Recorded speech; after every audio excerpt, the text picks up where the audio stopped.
每到本有这个客喜客本国较多年来看到，替拜同某有关天视台来合作哦。客天视台同网络甚至係手機 APP 同步來放送討論2024還有上市嘅進行天視客出境事務所。差唔多嘅平台向下會本大家視台無分屬權，隨時都有機會影響到客族人嘅用心製作嘅成果。算是家學淵源吧，因為我爸常開玩笑說，他是最後一代黑社會跨族葬儀社的代表。他說自己是出境事務所所長，叫我使命必達恩，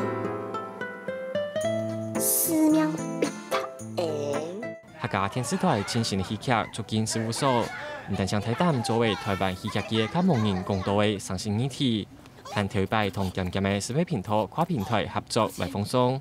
對3年3次嘅意思，民眾製作的啲旗下天視台同 YouTube 上同步來看。外模共用為舒適族群都做得看到精彩演出。其實語言基本上在戲劇的部分哦，它比較容易隨着劇情啦，隨着整個戲劇的發展，那比較不會成為一個太大的問題。更何況台灣本來就是一個多族群的國家，所以相對來講，各種語言在我們的生活情境裡面自然的都會出現。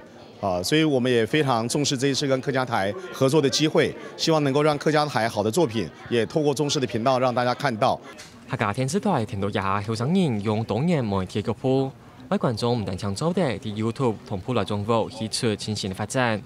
韓國視為隨處點一下就做的同自己朋友分享連結，連海外鄉親都做的同台灣共時間看到，也擺韓同 Line TV 合作，都是借民眾視為大塊手機的，無論行到哪都看得到。太棒了，真的會讓我覺得好戲劇就是要被看到。而不再只是屈就於所謂的頻道個性，不能這樣做，這樣好戲永遠不會被看到。反而是在網絡上面的效應還是會是最高的，因為大家透過網絡可以看很多東西，比如說影片啊，也越來越多人在網絡上面看劇啊，所以這對出境事務所來講是非常非常，我覺得能夠讓更多人看到。大項事情用到愛到親密，真係有問題，